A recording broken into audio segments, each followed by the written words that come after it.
Asiatic society की स्थापना हुई है 1784 में, आठवीं सभा 1814, वेदांत सोसाइटी 1816 और कलकत्ता यूनिटेरियन कमेटी 1821। राजा राम मोहन राय से संबंधित इन कथनों में क्या सत्य है? राजा राम मोहन राय ने बौद्ध दर्शन का ज्ञान नेपाल यात्रा में प्राप्त किया। 1803 ईस्वी में राजा राम मोहन राय ने ईस्ट इंडिया कंपनी में नौकरी की। एकेश्वरवाद की अवधारणा हिंदू धर्म से प्रभावित थी। राजा राम मोहन राय मूर्ति पूजा के विरोधी थे।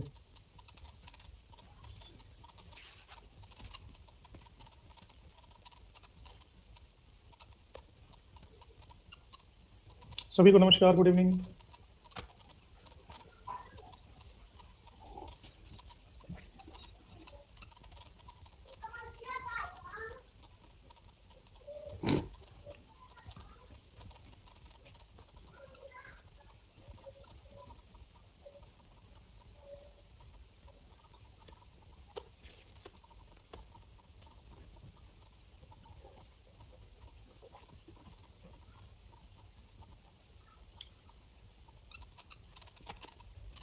एकेश्वरवाद की अवधारणा हिंदू धर्म से प्रभावित नहीं थी। किससे प्रभावित थी?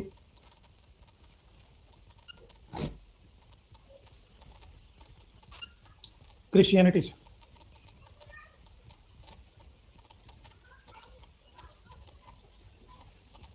हेलो मल्लिका। 1830 में राजा राम मोहन राय इंग्लैंड जाने पर इनकी अनुपस्थिति ब्रह्म समाज का संचालन रामचंद्र विद्यावागी करते रहे। इस क्वेश्चन में थोड़ा मिस्टेक है। ब्रह्म समाज के सिद्धांत जैसे मूर्ति पूजा का विरोध और एकेश्वरवाद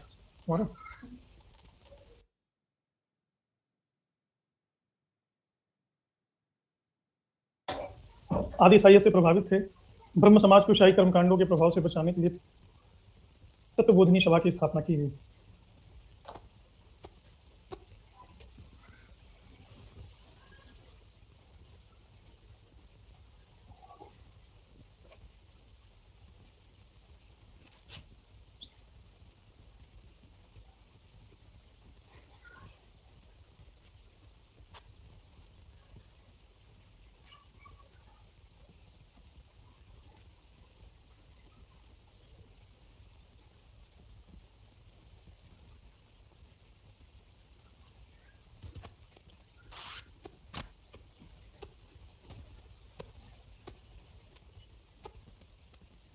गुड इवनिंग। केशव चंद्र सेन के प्रयासों से ही अंग्रेजी सरकार ने 1872 में ब्रह्म विवाह कानून पास करवाया। केशव चंद्र सेन ने अपनी पुत्री का विवाह कूच बिहार के जमींदार से ब्रह्म विवाह पद्धति से ही किया।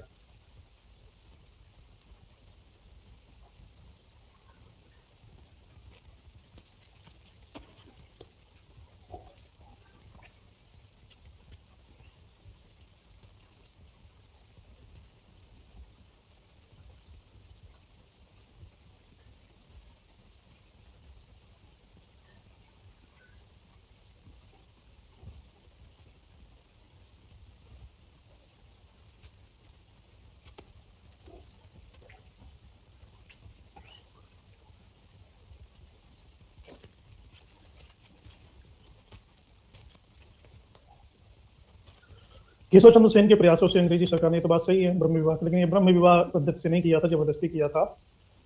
इनकी पुत्री बाल विवाह का शिकार हुई थी और इसी कारण से ब्रह्म समाज दूसरी भाग में बट गया, दूसरी बार विभाजित हो गया। इनको सुमेलित कीजिए। लोक हितवादी, वेद समाज दिग्दर्शक, परमहंस मंडली, आत्माराम पांडुरंग, बाल शास्त्री, श्री धालू नायडू, गोपाल हरि देशमुख।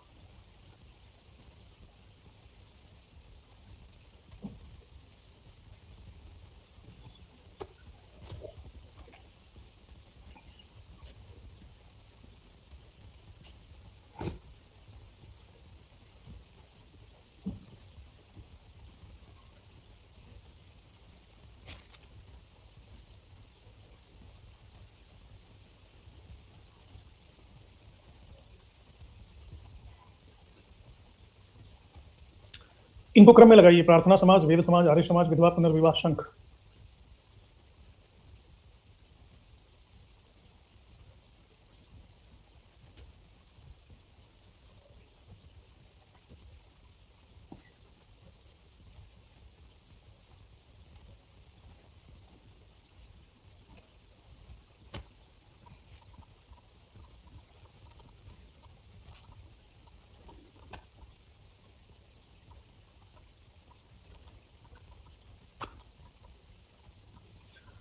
क्रम इनका ये है,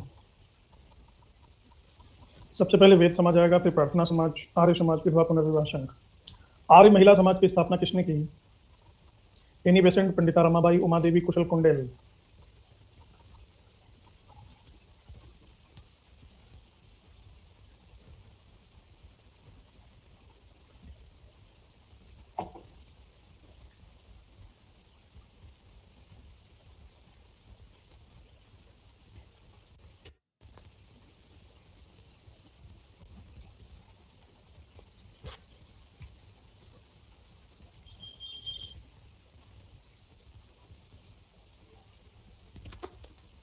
आर्य समाज के संदर्भ में इन कथनों में क्या सत्य है? दयानंद सरस्वती ने 1861 में स्वामी विरजानंद से शिष्यत्व लिया।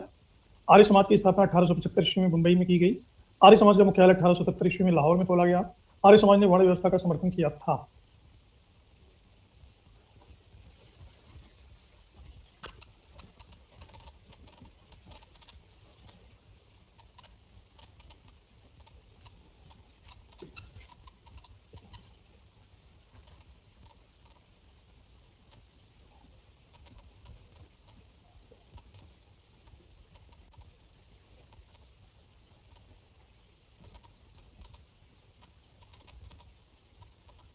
चारों सही है। स्वामी दयानंद सरस्वती के विषय में क्या सत्य है? 1874 में स्वामी दयानंद सरस्वती ने केशव चंद्र सेन की कहानी पर हिंदी में लिखा सत्यार्थ प्रकाश। नॉर्थ बुक ने दयानंद को विक्टोरिया का गुणगान करने को कहा, जो इन्होंने अस्वीकार कर दिया। पहली बार इन्होंने ही बताया कि विदेशी वस्तुओं का बहिष्कार करना चाहिए और स्वदेशी का प्रयोग करना चाहिए। स्वामी दयानंद सरस्वती ने 1886 में लाहौर में दयानंद एंग्लो वैदिक कॉलेज की स्थापना की।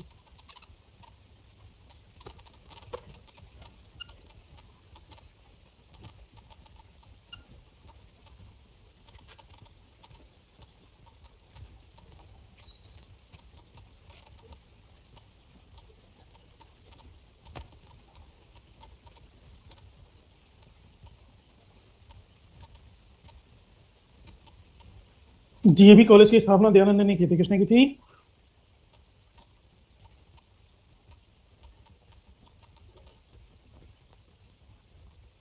लाला हंसराज। लाला जी हंसराज एक ही थे, अलग नहीं थे। इनको सुमेलित कीजिए धर्म संस्थान और संस्थापक। हेलो सुमित, कैसा हुआ पेपर?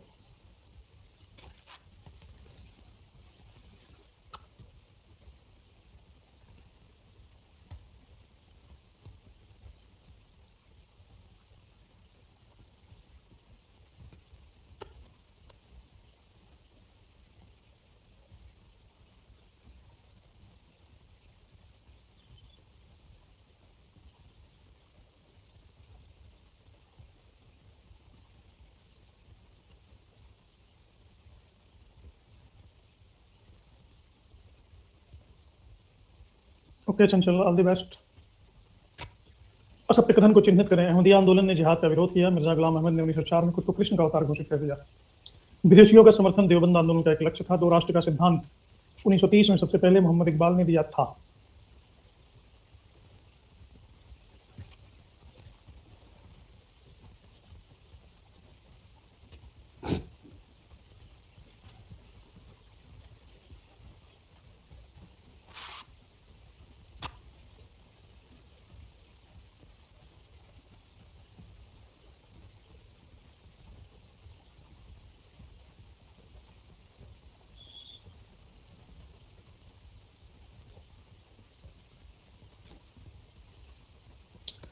क्या सुमेलित नहीं है? कुरीति और कानून बनाने वाले अधिकारी।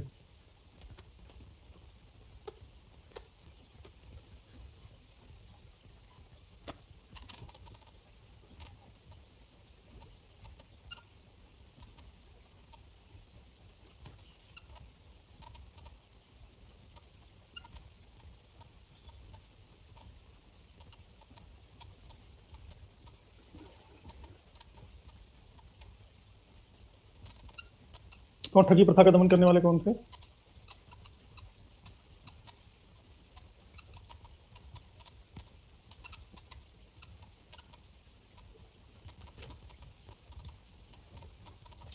सही कथन का चयन करें। ईश्वरचंद्र विद्यासागर कलकत्ता के संस्कृत कॉलेज के प्रिंसिपल थे। ईश्वरचंद्र विद्यासागर ने 1899 ईस्वी में पूना में विधवाश्रम की स्थापना की। 1906 ईस्वी में ईश्वरचंद्र विद्यासागर ने मुंबई में प्रथम भारतीय महिला विश्वविद्यालय की स्थापना की। ईश्वरचंद्र विद्यासागर दक्षिण भारत में विधवा पुनर्विवाह के जनक माने जाते हैं।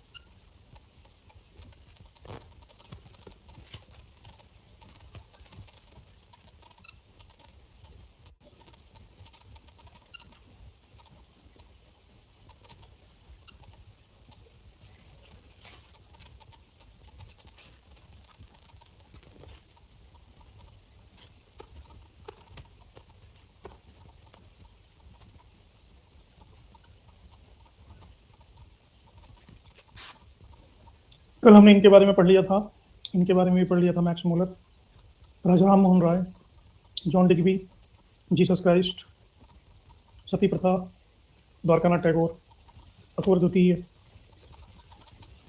ये हैं द्वारकानाथ टैगोर, ये देवेंद्रनाथ टैगोर, अलेक्जेंडर डफ, जॉन दी बैप्टिस्ट, केशव चंद्र सेन। यहाँ से पढ़ना है, वेद समाज और प्रार्थना समाज। ठीक है जी।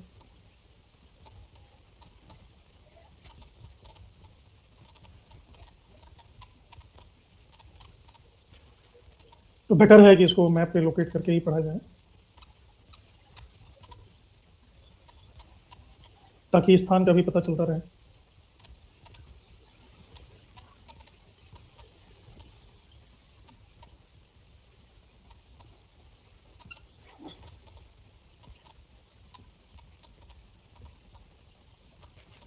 राम दुलारी इतनी लेट से क्यों आ रही हो?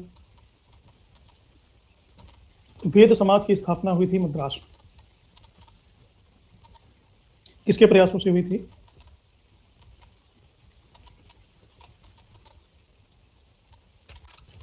किसी मैडम की क्लास थी क्या अभी को? केशव चंद्र सेन के प्रयासों से श्री धरालू नायडू ने की।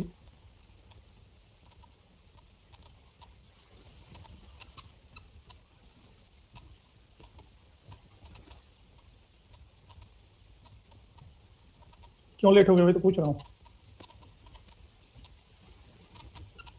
1864 में। इसके बड़े महान महान सदस्य हुए हैं, जैसे वीर राजगोपाल चार्लू,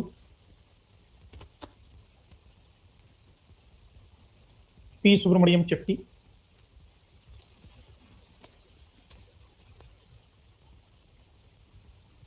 विश्वनाथ मुदलियार।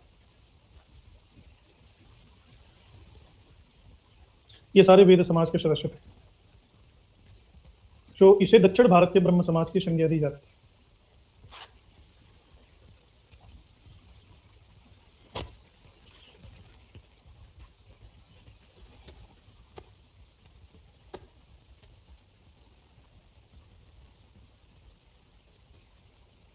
इसी तरह से केशव चंद्र सेन के प्रभाव क्षेत्र में महाराष्ट्र भी आया,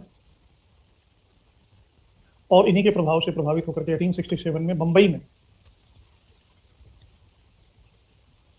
डॉक्टर आत्माराम पांडुरंग ने प्रार्थना समाज की स्थापना की। 1867 में।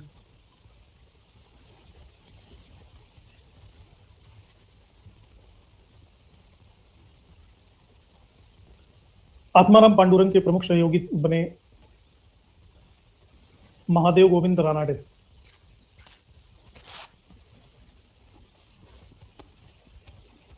इनके सहयोग के कारण प्रार्थना समाज काफी फला फूला। बहुत बड़े बड़े नाम है प्रार्थना समाज के। एक है आरजी भंडारकर। आरजी भंडारकर का नाम आप सुने होंगे आधुनिक इतिहासकारों के नाम में। एनजी चंदावरकर, सभी के नाम का पीछे जी लगा हुआ है।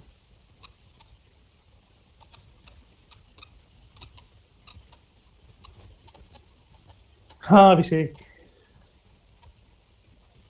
तुमने तो मेरी मुंह की बात भी छीन ली, लेकिन डेट गलत बता दिया। एमजी रनाडे ने 1871 में सार्वजनिक समाज की स्थापना की।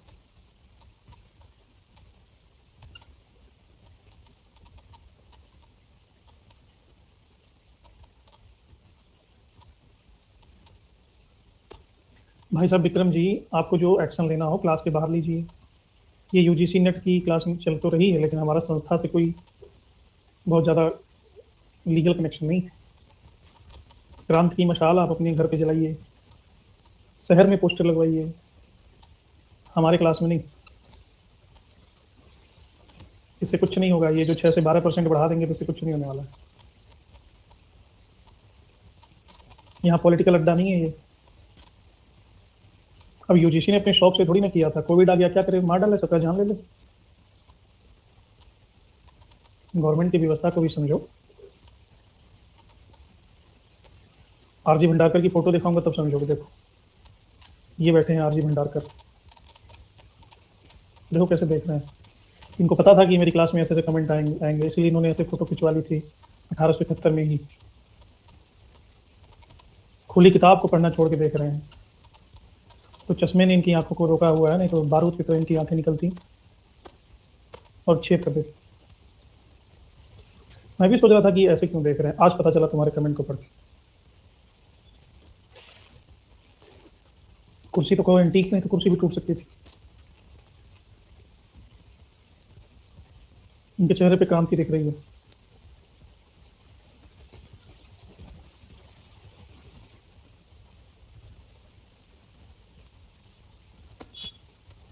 तो इन्हीं आरजी भंडारकर ने सार्वजनिक समाज की स्थापना की।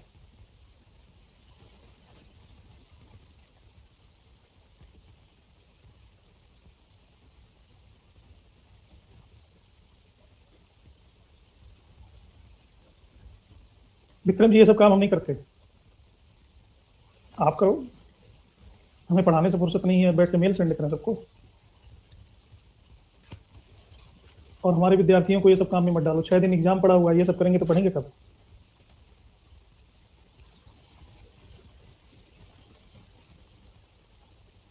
तो इन्हें महाराष्ट्र के शुक्रात की संज्ञा भी दी जाती है। ये शुक्रात ग्रीस के दार्शनिक हैं, तो आरजी भंडारकर भी महाराष्ट्र के शुक्रात।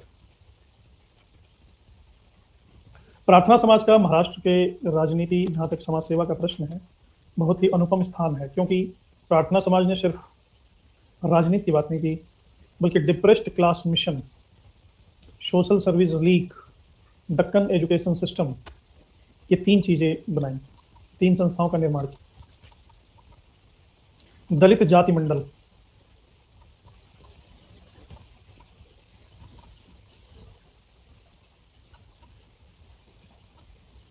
डिप्रेस्ड क्लास मिशन, समाज सेवा संघ,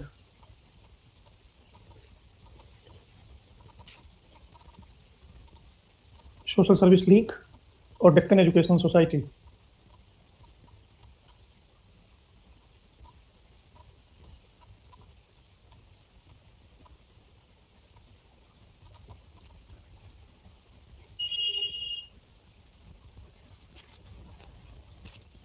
ये डेक्कन एजुकेशन सोसाइटी का ही बाद में नाम पड़ गया। क्या नाम पड़ गया?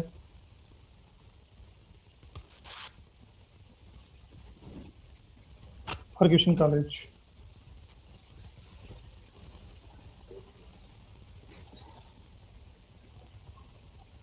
Okay Priyanka, so nice of. हाँ, फर्ग्यूसन कॉलेज पुणे।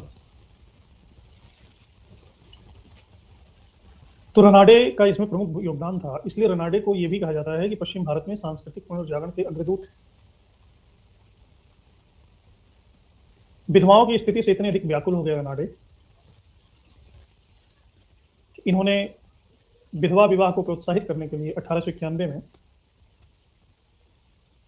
महाराष्ट्र में विडो रीमैरिएज एसोसिएशन का गठन किया।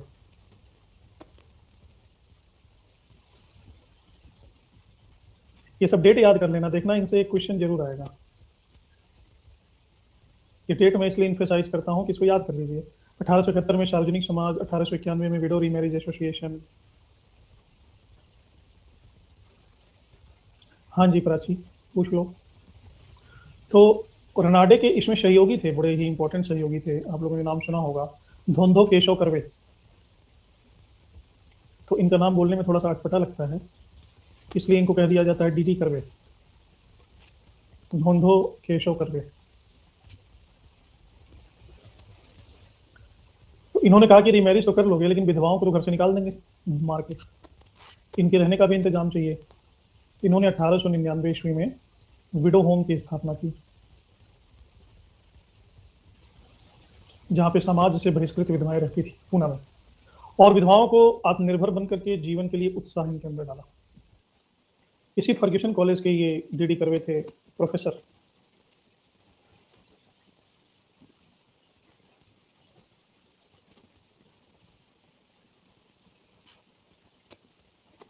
इनकी खुद की वाइफ भी चली गई थी उस समय, तो न सिर्फ विडो रीमैरिज एसोसिएशन की स्थापना की, विडो होम की स्थापना की, बल्कि इन्होंने खुद एक विधवा से विवाह कर लिया 1893 में। बड़ा ही दुष्प्रचार भी हुआ। स्त्री शिक्षा के लिए कर्वे ने 1916 में बंबई में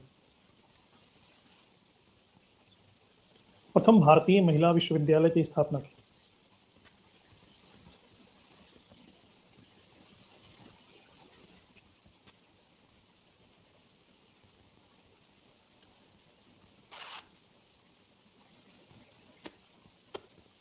तो विडो रीमैरिज एसोसिएशन का संबंध है एमजी रनाडे से। कुछ लोग कंफ्यूज कर जाते हैं डीडी करवे से, ऐसा नहीं करना।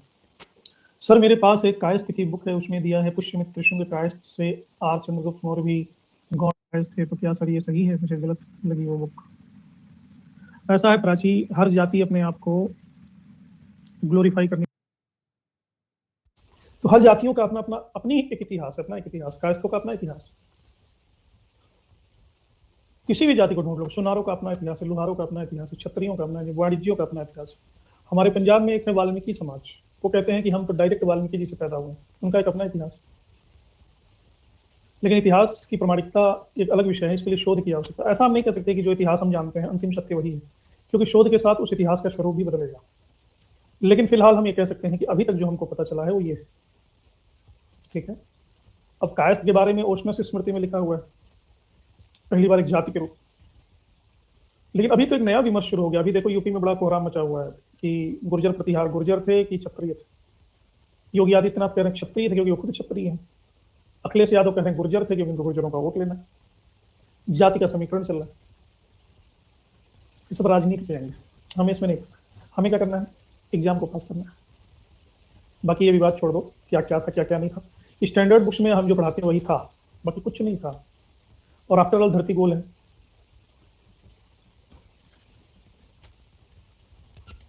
सर उस टाइम इन सभी सोशल रिफॉर्मर की कितनी ओपन मेंटालिटी होती थी कि अपने आप में बहुत बड़ी बात है कि एक वीडियो से उस टाइम शादी की, जब इसको बहुत बुरा माना जाता था होगा सोसाइटी में। ऐसे लोग आज भी हैं, उस टाइम नहीं।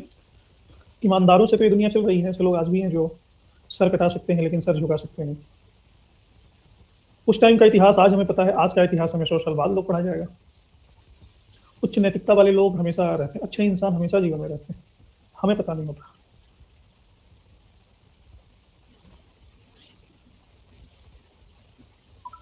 क्या विष्णु परशुराम शास्त्री?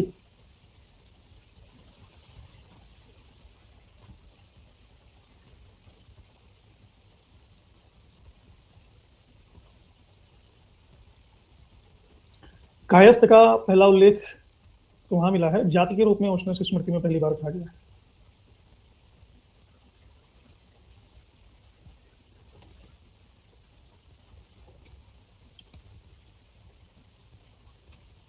तो यहाँ पे मैंने एक छोटी सी लिस्ट बनाई है, इसमें सब कुछ लिखा हुआ है। ये प्रार्थना समाज के विस्तार का क्षेत्र: दक्षिण भारत में वीर शलिंगम कुंडलू, पंजाब में दयाल सिंह, पश्चिम भारत में डॉक्टर आत्माराम पांडुरंग और महादेव गोविंद रनाडे।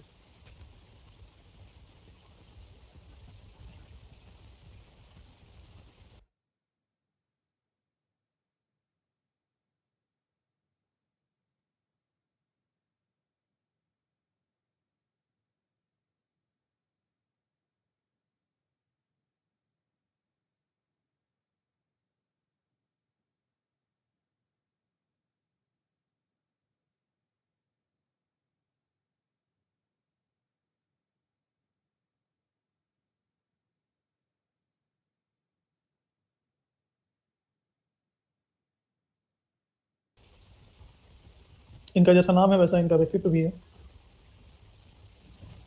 जथा नाम तथा गुण। 1901 में रनाडे की डेथ हो गई और रनाडे ने अपनी किताब लिखी है, एक आस्तिक धर्म, आस्तिक की धर्म में आस्था।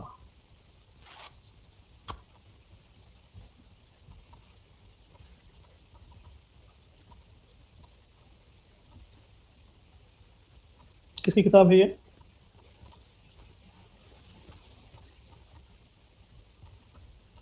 रनाडे।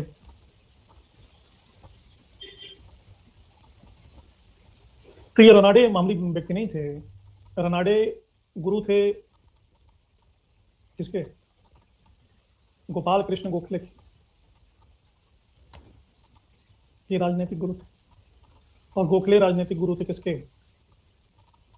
गांधी। कहीं न कहीं रनाडे का जो प्रभाव है वो गांधी तक विस्तृत है। यानी रनाडे गांधी के गुरु थे। लेकिन दक्षिण भारत में प्रार्थना समाज को, जैसे कि ब्रह्म समाज को बंगाल में पूरे भारत व्यापी बनाया था केशव चंद्र सेन ने, इसी प्रकार से दक्षिण भारत में प्रार्थना समाज को व्यापी बनाया था, देशव्यापी बनाया वीर शिलिंगम कुंतलू ने।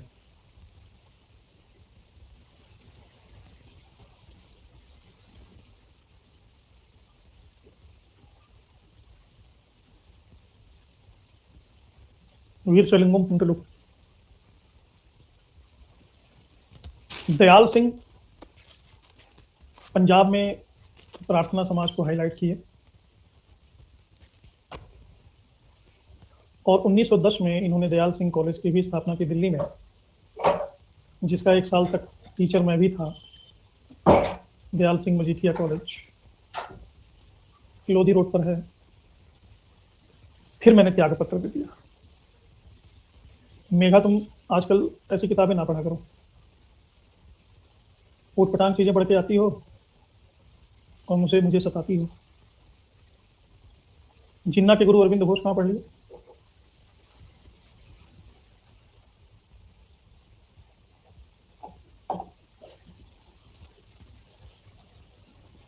तो ये समझ में आ गया, ये सारा मानचित्र जो मैंने आपको बताया सभी को पल्ले पड़ गया। इसके बाद हम डिस्कस करेंगे आर्य समाज।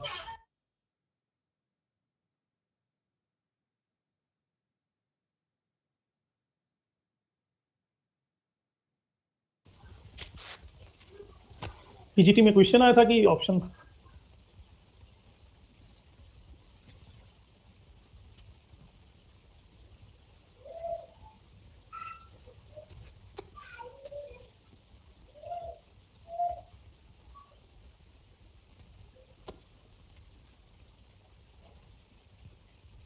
आर्य समाज। अब इनके संस्थापक दयानंद सरस्वती थे। ये कोई है जो क्लास में नहीं जानता है?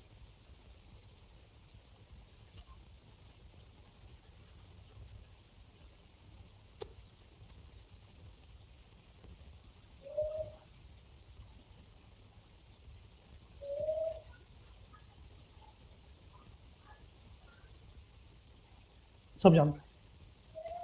लेकिन ये नहीं जानता होगा कि इनका जन्म हुआ है 12 फरवरी 1824 में गुजरात के मोरबी रियासत में टंकारा नाम के स्थान पर एक ब्राह्मण परिवार में। तो ये टंकारा में पैदा हुए।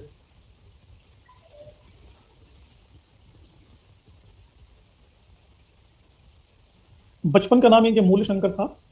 शिवरात्रि पर इन्होंने देखा कि शिवलिंग के ऊपर जो प्रसाद चढ़ा हुआ है उस प्रसाद को चूहा खा रहा है। तो इनको लगा कि जो भगवान खुद की रक्षा नहीं कर सकते वो भगवान हमारी रक्षा क्या करेंगे। तो इनको भगवान से भरोसा ही उठ गया। इनको ये लगना चाहिए ना कि भगवान इतने दयालु हैं कि चूहे को प्रसाद दे रहे हैं। इनको उल्टा लग गया, चूहे से कोई रक्षा करेगा भगवान होकर के। और जो भगवान चूहे को लेकर टेंशन में आ जाओ, कैसा भगवान है।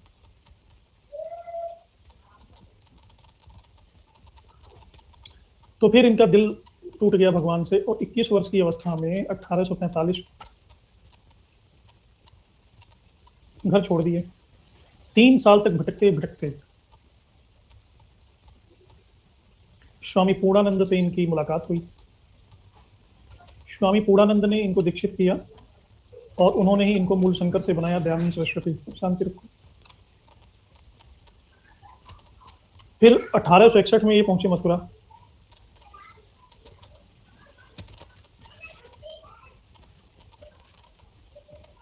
मथुरा में इनकी मुलाकात हुई एक ब्लाइंड साधु थे, बिरजानंद।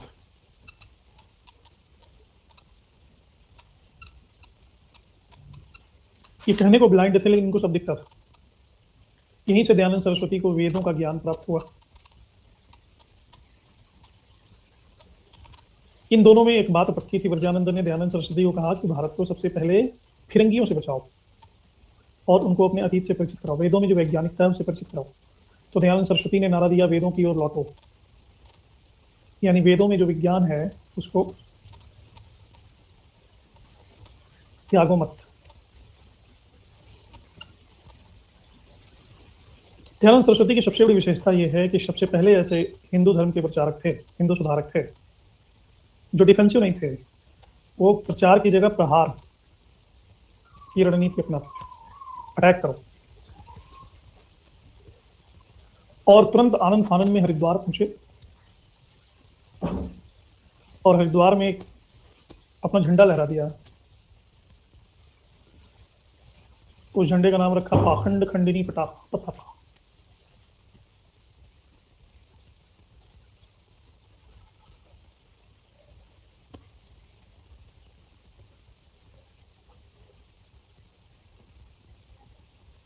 पाखंड का खंडन करने वाला झंडा। ये पताका कहां पे लहराया इन्होंने?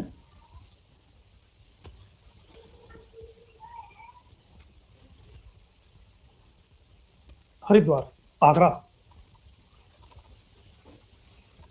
हरिद्वार। हरिद्वार से सीधे आगे बंबई।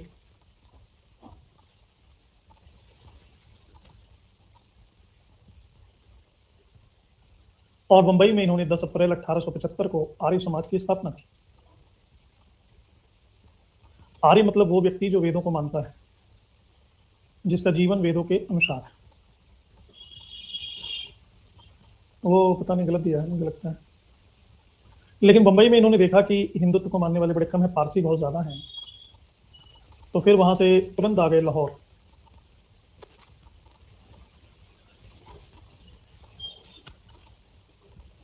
अलग अलग बुक में अलग अलग दिया हुआ है, मेरे बुक में दिया हुआ है हरिद्वार। चलो ये नहीं आएगा, हरिद्वार की लाहौर आगरा।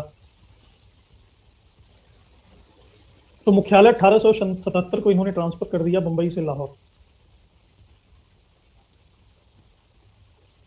लाहौर चूंकि इसका केंद्र था, इसलिए ये पंजाब पे इसका व्यापक प्रभाव पड़ा। यह आंदोलन बहुत ही लोकप्रिय हुआ, चूंकि इन्होंने हिंदू धर्म में नया प्राण फूका, just like Martin Luther King. तो इन्हें हिंदू धर्म का लूथर माना जाता है। मार्टिन लूथर किंग ने ईसाइयत का शुद्धिकरण किया था, इसी तरह से हिंदू धर्म का शुद्धिकरण इन्होंने किया। स्वामी दयानंद सरस्वती कहते थे कि ये जो माया मायावाद कहते हैं ना, संसार माया है, ये गलत बात। माया नहीं, संसार सच्चिदानंद है, ईश्वर। फिर इन्होंने कर्म पर बल दिया, कहा कि ये ख्याली पुलाव मत पकाओ। बाह्य आडंबर, मूर्ति पूजा, भूदेववाद, अवतारवाद, तंत्र मंत्र, नियतिवाद, भाग्य, इन चीजों को इन्होंने खंडित कर दिया। लेकिन कुछ चीजों को ये मानते थे, जैसे कर्म का फल होता है, इसको मानते थे। इसके अलावा ये वेदों को उच्च तो मानते ही थे, पुनर्जन्म को भी मानते। तो इनकी जब मृत्यु हुई तो अरविंद घोष इनकी शिक्षाओं से बहुत ही प्रभावित थे। अरविंद घोष की शिक्षाओं में महर्षि दयानंद की झलक देखी जा सकती है। अरविंद घोष ने इनके नारे में वेदों की ओर लौटो में थोड़ा सा मॉडिफिकेशन किया। अरविंद घोष ने नारा दिया, पुनः वेदों की ओर लौटो,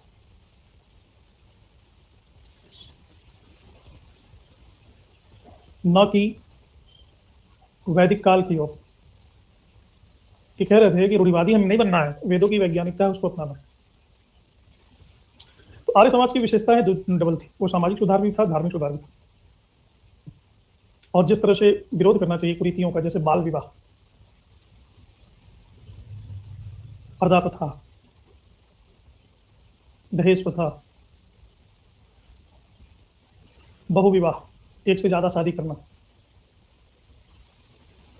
जाति व्यवस्था, छुआछूत, इन चीजों को वेदों के ऊपर थोप दिया गया था, ये वेदों के अंतर्गत नहीं थे। इसलिए आर्य समाज ने इन चीजों का विरोध किया। लेकिन वर्ण व्यवस्था को ये मानते थे कि वो वैज्ञानिक है, तो वर्ण व्यवस्था को समर्थन भी दिया। इसके बाद इनका आगमन हुआ कलकत्ता।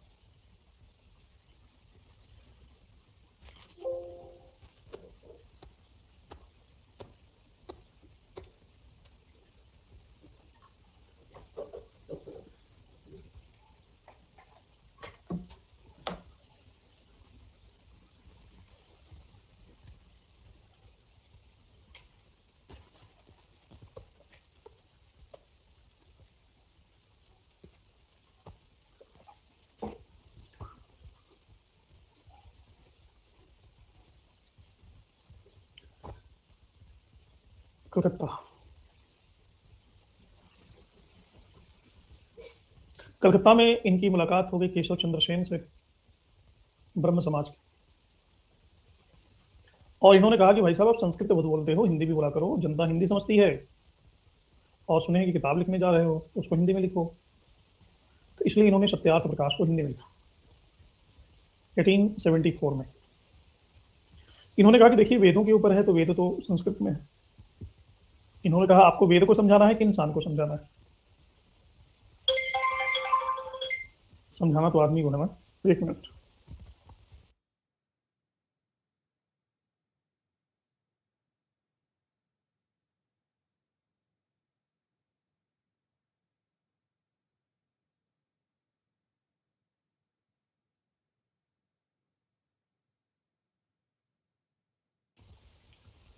तो सत्यार्थ प्रकाश इन्होंने हिंदी में लिखा 1874 में।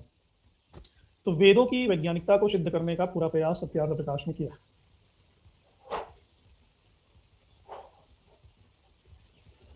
सिर्फ सत्यार्थ प्रकाश लिख करके संतुष्ट नहीं हुए, इन्होंने और भी किताबें लिखी हैं।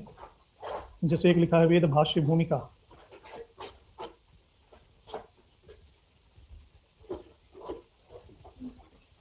दूसरी किताब लिखी है इन्होंने अद्वैत मत का खंडन,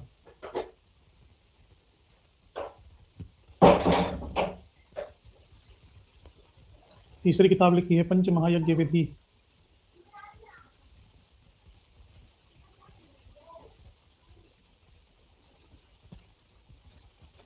खैर इन सभी का उद्देश्य था शुद्धि आंदोलन चलाना। जो लोग हिंदू धर्म छोड़ करके दूसरा धर्म अपना लिए थे, उन्होंने फिर से पंच महायज्ञ वगैरह करके उनको वापस हिंदू धर्म में ले आया। 1882 में इन्होंने गायों की रक्षा के लिए पहले आवाज बुलंद किया और एक समिति बनाई, गौरक्षणी समिति।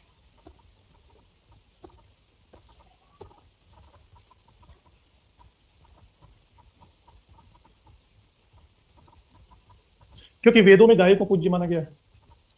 इसके बाद इन्होंने ये कहा कि समाज के सभी वर्ग को अधिकार है वेद पाठ करें और यज्ञोपवीत धारण करें।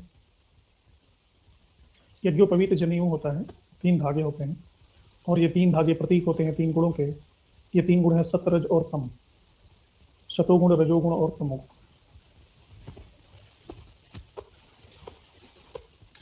स्वामी दयानंद सरस्वती भारतीय इतिहास के कुछ बड़े ही अनूठे शब्दों को प्रयोग करने वाले थे, जो बाद में आंदोलन के रूप में हमारे सामने आते हैं। जैसे एक शब्द है स्वराज। पहले व्यक्ति थे जिन्होंने स्वराज शब्द का प्रयोग किया। पहले व्यक्ति थे जिन्होंने स्वदेशी की अवधारणा को सबके सामने रखा कि स्वदेशी का मतलब क्या है। पहले व्यक्ति थे जिन्होंने कहा कि हिंदी राष्ट्रभाषा होनी चाहिए। बाद में आगे चल करके हम देखते हैं ये चीजें ज्वलंत विषय बनी है। इनकी प्रसिद्धि दिन दूनी रात चौगुनी बढ़ रही थी। फिर इनके विरोधियों ने सीसा को पीस करके और दूध में डाल करके दीपावली के दिन इनको पिला दिया। हाँ, तो इंटरनल ब्लीडिंग के कारण इनके वो सारे वो जो थे ना, खाद्य नली फट गई, आंख भी फट गई, और 30 अक्टूबर 1883 को अजमेर में इनकी डेथ। उस समय भारत में अंग्रेजियत चरम पे थी। अब ये हुआ कि संस्कृत से ये डेविएट हुए थे हिंदी की तरफ। अब इनके जाने के बाद इनके 2 प्रमुख शिष्य थे, हंसराज और श्रद्धानंद।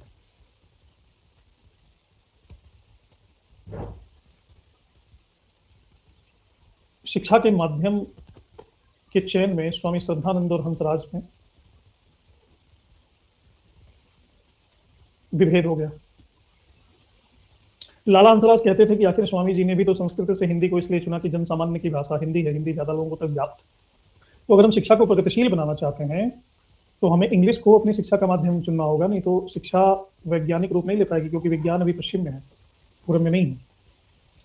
और लाला हंसराज की बात तार्किक भी थी, इसलिए लाला लाजपत राय ने इनकी बात पर मुहर भी लगाई कि शिक्षा का माध्यम अंग्रेजी में होना चाहिए। जिन शत्रुओं से हमें लड़ना है उनकी भाषा तो होनी चाहिए, नहीं तो लड़ेंगे कैसे। तो ये दोनों चाहते थे कि अंग्रेजी में शिक्षा दी जाए।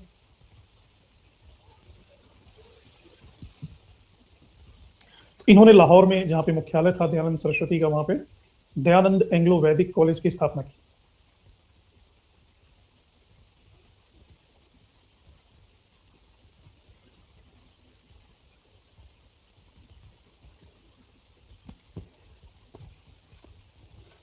जिन्हें आज हम डीएवी के नाम से। पंजाब में सबसे बड़ी मैनेजमेंट है ये कॉलेजेस की, पंजाब में, दिल्ली में, हरियाणा में, आसपास। लेकिन वहीं कुछ और तर्क दे रहे थे, जैसे स्वामी श्रद्धानंद, इनके साथ थे लेखराज, फिर मुंशी राम। इनका तर्क ये था कि जिस, हम कह रहे हैं वेदों की ओर लौटो, भारतीयता की तरफ लौटो, स्वदेशी की बात कर रहे हैं, बहिष्कार की बात कर रहे हैं, गोरक्षा की बात कर रहे हैं। अंग्रेजी में वेद कोई कैसे पढ़ेगा? इंग्लिश में क्या पढ़ेगा? ऋगा वेदा रामा कृष्णा लाला लाजपत राया।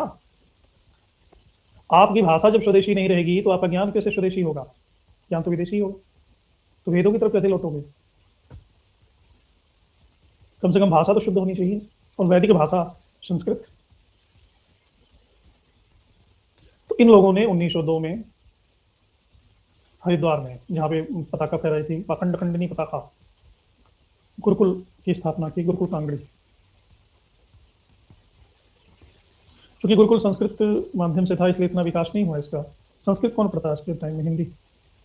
सभी को अंग्रेज बनना। खैर, ये तो धार्मिक, सामाजिक, राष्ट्रीय, तीनों तरह का जागरण दयानंद सरस्वती ने किया।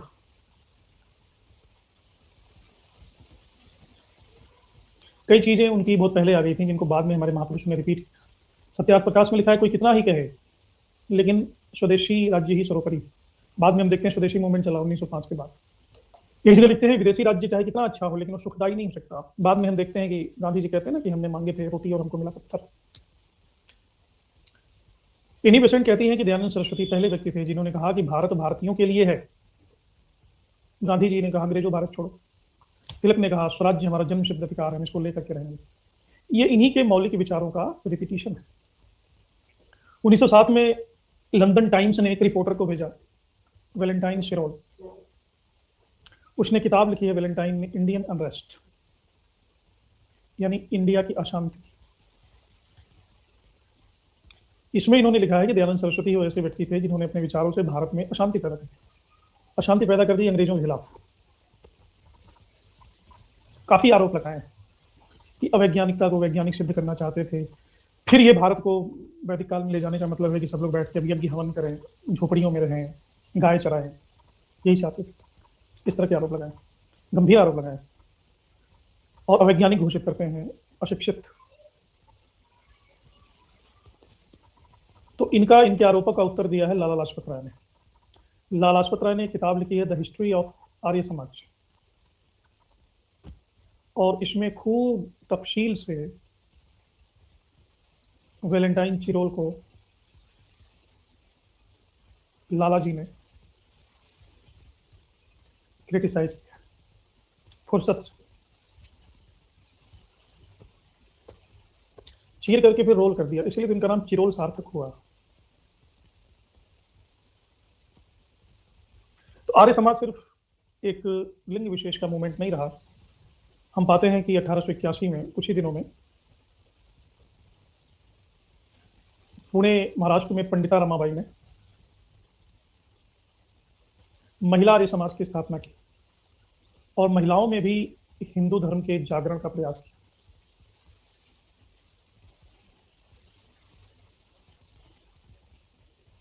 स्वामी रामदेव भी कहीं न कहीं आर्य समाज की शाखा से ही निकले व्यक्ति।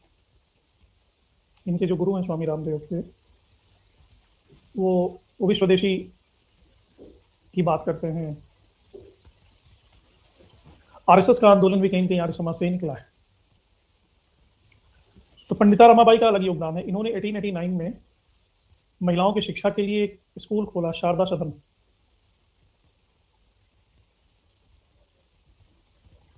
और निराश्रित महिलाओं के आश्रय के लिए इन्होंने मुक्ति सदन की स्थापना की।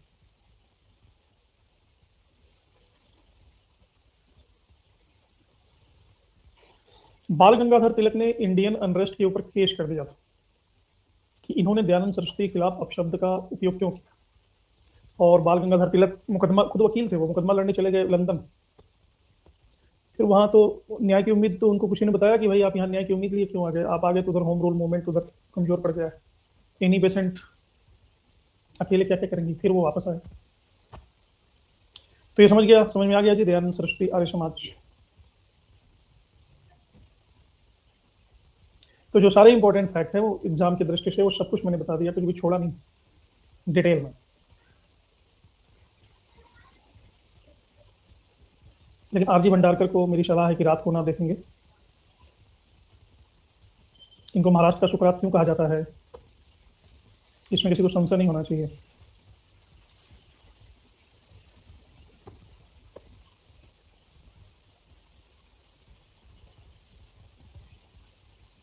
इसके बाद तीसरा आंदोलन है रामकृष्ण मिशन। हाँ, बुहारी भी कर लेते थे।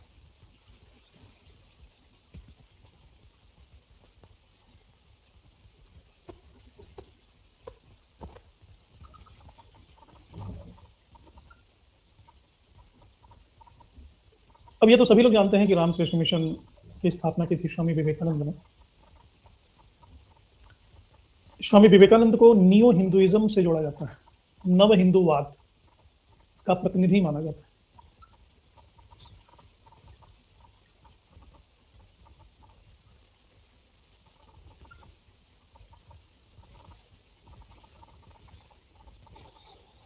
ये क्या भेजी हो?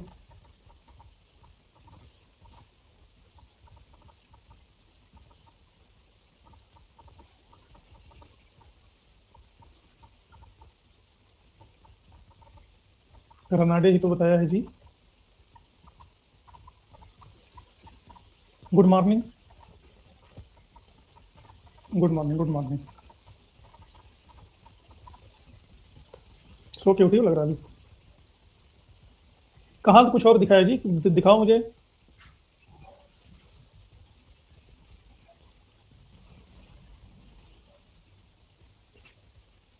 मैंने कुछ और बोल दिया क्या?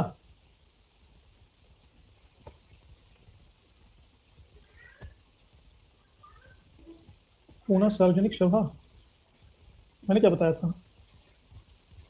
रनाडे ने सार्वजनिक समाज की स्थापना की। दैट इज सार्वजनिक समाज, नॉट सभा। No, this is not my mistake. Poona सार्वजनिक समाज, सभा इज डिफरेंट, सार्वजनिक सभा इज, समाज इज डिफरेंट। यहाँ देख लो, सार्वजनिक समाज मैंने बताया। पूना सार्वजनिक सभा की हम आगे बात करेंगे। अब दोनों में सार्वजनिक लग गया है तो दोनों एक ही हो गया।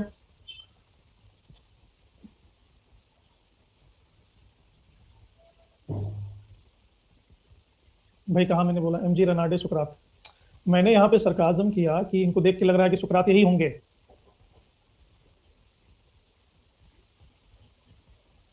सुकरात की तरह तो एक्सप्रेशन इनका है, उनको बोला जाता है, मैं ये बोल रहा हूँ।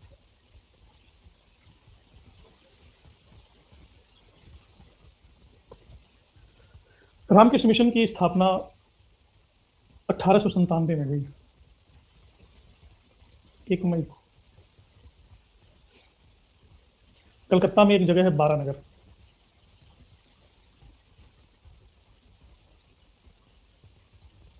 बाद में इसको बेलूर स्थापित कर दिया गया, बेलूर मठ।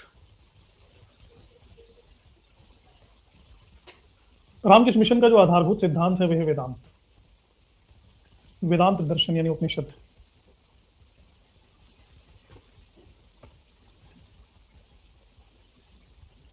ग्रीक नेम्स को हिंदी में ट्रांसलेट करके क्यों बोला जाता है? कौन से नेम को बोला गया?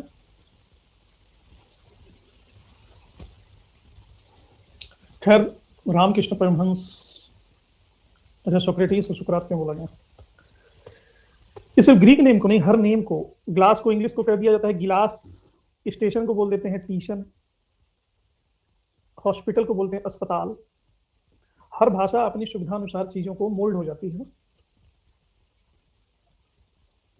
अब देखो, माँ, माँ है संस्कृत,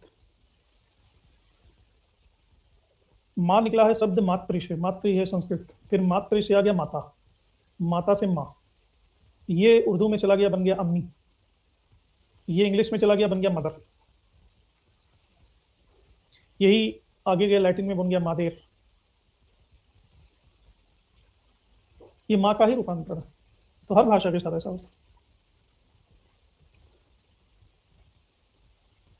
लेकिन मुझे ये नहीं समझ में आता है कि क्रिश्चियन मिशनरीज को पादरी क्यों कहा, कि कौन सा रूपांतरण है? ये थोड़ा गलत रूपांतरण लगता है। मिशनरीज को मिशन कह दो, मिस्टर कह दो, पादरी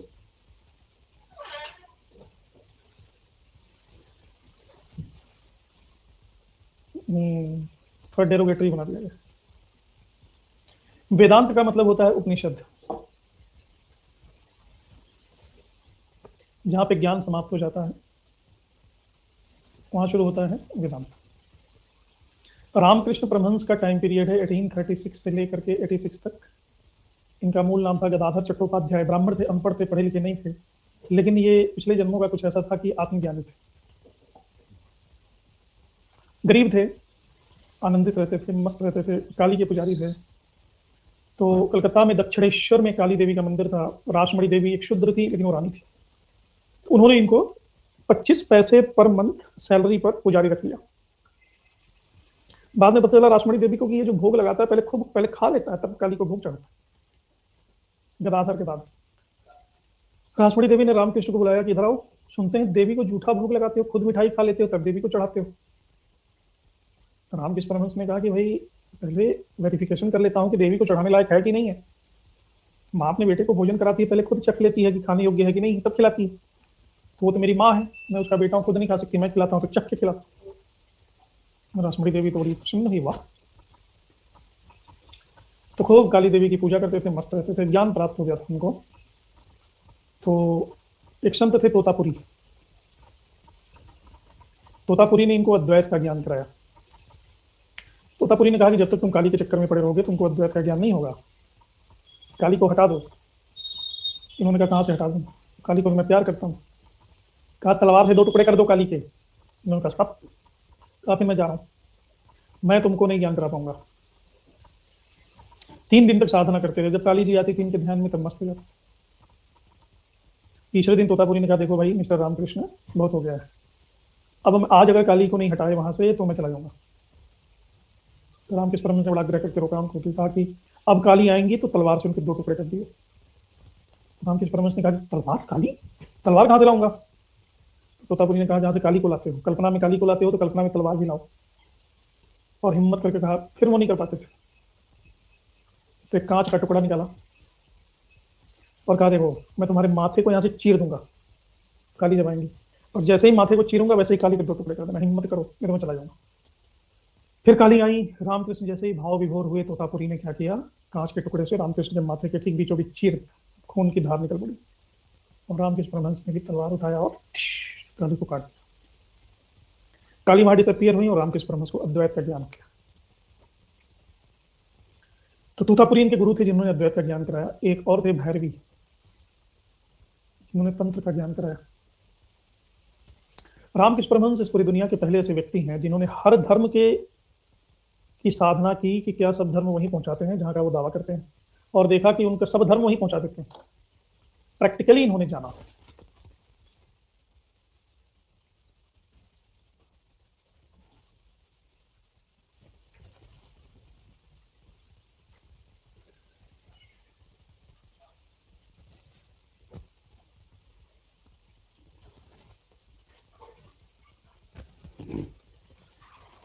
तो रामकृष्ण परमहंस राधा संप्रदाय की साधना कर रहे थे। इसमें मानना होता है कि हम परमात्मा की प्रेमिका है,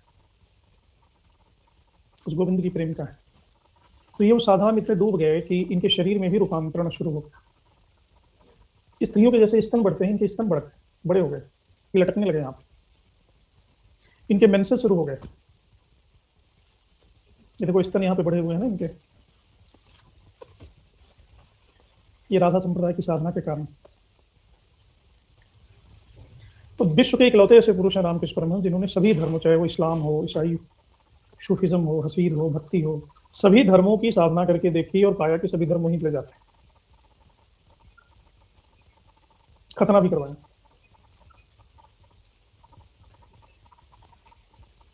भक्ति में तो जी बहुत डिफरेंस है, वो उसका बात तो बहुत डिटेल में हो जाएगा। लेकिन रामकृष्ण परमहंस के साथ प्रॉब्लम क्या थी, ये पढ़े लिखे नहीं थे, इनको शब्दों का, तर्कों का कुछ पता नहीं था। तर्क, तार्किकता क्या होती है, अपने आप को एक्सप्लेन कैसे किया जाए, मैनिफेस्ट कैसे किया जाए, इसका पता नहीं था। फिर इनको मिल गए नरेंद्र नाथ। वो पढ़े लिखे थे, प्रेसिडेंसी कॉलेज से ग्रेजुएट थे। 1880 में नरेंद्र नाथ की मुलाकात हुई और 1880 में ही वो इनके शिष्य बन गए। 1891 तक वो पूरे भारत को घूमते रहे विवेकानंद के रूप। और उन्हें ये पता चला कि यहाँ तो गरीबी और भूखमरी इतनी है भारत में, इनको धर्म का पाठ क्या पढ़ाया जाए। राजस्थान जब ये पहुंचे तो राजस्थान में खेतड़ी के महाराज के यहाँ मेहमान हुए। खेतड़ी के महाराज के सुझाव पर ही उन्होंने अपना नाम नरेंद्र नाथ से अलग करके रख लिया विवेकानंद। और इनके खर्च में ही 1893 में अमेरिका में प्रथम विश्व धर्म सम्मेलन में चले गए और 11 सितंबर को इन्होंने भाषण दिया, my dear brothers and sisters of America, पूरी दुनिया में प्रसिद्ध हो गए।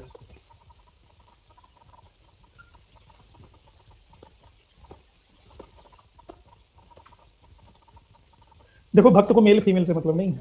पहली बात यह है कि दो मार्ग है, एक भक्ति का मार्ग है, एक ज्ञान का मार्ग है। ठीक है, भक्ति का मार्ग भावना का मार्ग है, हृदय का मार्ग है, प्रेम का मार्ग है। ज्ञान का मार्ग भावना का मार्ग नहीं है, तर्क का मार्ग है, तर्क विश्लेषण।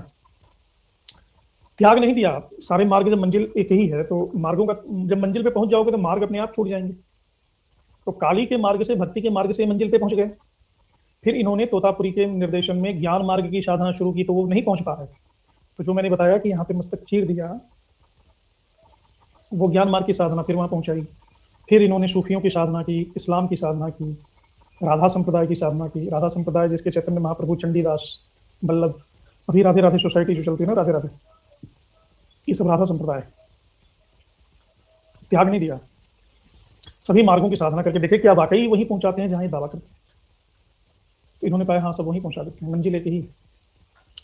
तो खैर, विवेकानंद के इस भाषण से न्यूयॉर्क हेराल्ड ने लिखा कि जिस देश में ऐसे ज्ञानी रहते हैं उस देश में ईसाई मशीनरी भेजना, पश्चिम से प्रचारक भेजना कितनी मूर्खतापूर्ण है, हमें शर्म आनी चाहिए। तो स्वामी विवेकानंद को तूफानी भ्रमण करने वाला साधु कहा, ये है विवेकानंद। स्वामी विवेकानंद ने यह भी घोषणा की थी कि आने वाले समय में पूरी दुनिया में दलित वर्ग का शासन होगा।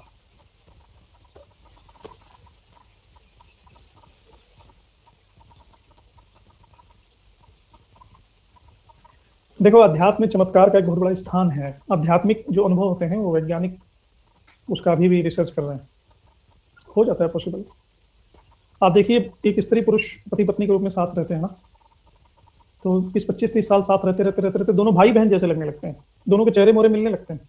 मैंने तो अनुभव किया है, ऐसा देखा है कि काफी देर तक हस्बैंड वाइफ रहते हैं ना तो चेहरे मोहरे मिलने लगता है, ये इनकी बहन है, इनका भाई। ट्रांसफॉर्मेशन होता है अनुभव से, तो वो भी पॉसिबल, एक जैसे हो जाते हैं लोग। हम लोग का वो जल्दी मिलने लगा, अभी 6-7 साल ही हुआ। नहीं, उसका मुखमंडल थोड़ा विराट है मुझसे, मेरा मुखमंडल थोड़ा छोटा है। तो समय आपका समाप्त होता है, आगे की कहानी फिर कल शुरू करेंगे। ठीक है, और ये फाइनल लीडर बोर्ड है। अभिषेक फर्स्ट, 21 सेकंड, 47 नहीं लिखे। क्रांतिवीर थर्ड, भारती फोर्थ, शोना, शवि, सीमा, शिव, अभिमन्यु, विजेंदर विजेंदर। तो मिलते हैं इन्वायरमेंट की क्लास में कुछ नए रोचक तथ्यों के साथ रात 9 बजे। सभी ज्वाइन करेंगे, तब तक के लिए सभी को बाय बाय।